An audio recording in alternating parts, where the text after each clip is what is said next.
Boker Tov à tous, Bezrat Hashem Idbar continue le shiur numéro 15 du Sefer Hamidot sur le sujet de la Emouna. Donc, on en est au point 54. Le souffle du menteur engendrera le mauvais penchant, et lorsque viendra le Mashiach, il n'y aura plus de mensonges. Ainsi, le monde sera débarrassé du mauvais penchant. L'homme de vérité pourra discerner si son prochain dit vrai ou non. Ça, c'était le point numéro 55. Point 56. Le signe distinctif du mensonge sera qu'une majorité de personnes le refuteront. 57. Akadosh Baruch Hu déteste cet homme qui contredit sa parole et son cœur. Je vais m'arrêter dessus, c'est un point qui est très important. Quand une personne y pense quelque chose et qu'il le dit, il faut qu'il fasse le maximum pour pouvoir le tenir. Maintenant, il y a une autre catégorie qui est Echad Bapé, Echad Balev. Et Akadosh Baruch Hu déteste ça, c'est quoi? C'est l'hypocrite. Ah, ça va, comment tu vas? Avec un grand sourire, dans l'intérieur, il lui souhaite la mort à Shamishmor.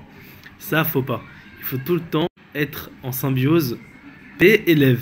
P élève. La bouche avec le cœur et la bouche, les deux, ils sont pareils. Il n'y a pas la bouche, elle dit quelque chose, et le cœur, il pense autre chose. Il faut que tout ce qu'on dit, on le pense. Si on dit une personne une chose, mais qu'on est hypocrite, c'est-à-dire vraiment l'hypocrisie, c'est le terme exact, alors Dieu il déteste cette personne-là. 58. Personne ne supportera un homme riche qui ment. De plus, sa conduite l'avilira ses propres yeux. Une personne qui est menteur, au final, comme on l'a dit, il crie au loup, etc. Au final, plus personne ne le croira. Et même lui, au final, il se rend compte en fait que c'est un bidon, c'est un minable. Donc c'est pour ça qu'il faut faire très attention tout le temps à dire le émet. Point numéro 59. Pour rectifier les erreurs de la parole, l'individu devra pratiquer la tzedaka. Ça fait des tchikounim, ça répare toutes les fautes qu'on a fait par rapport à la parole. 60. La vérité préservera le monde de toutes les nuisances.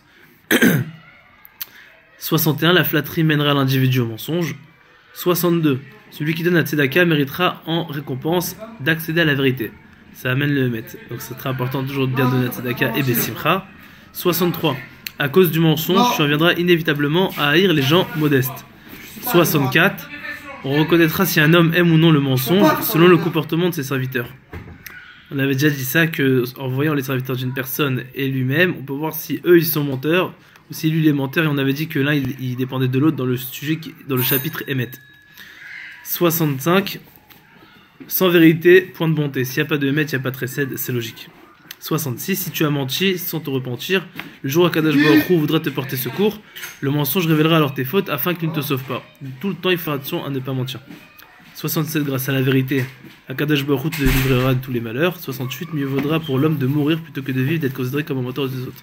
Voilà, on a fini le premier chapitre Emouna. Il y a plein de trucs qu'on avait déjà dit, détaillés dans les précédents chapitres. On parlait de émettre la vérité, mais comme émettre Vemouna, c'est une seule chose, qu'une personne qui émet, il arrive à la Emouna, une personne qui a la Emouna, il émet.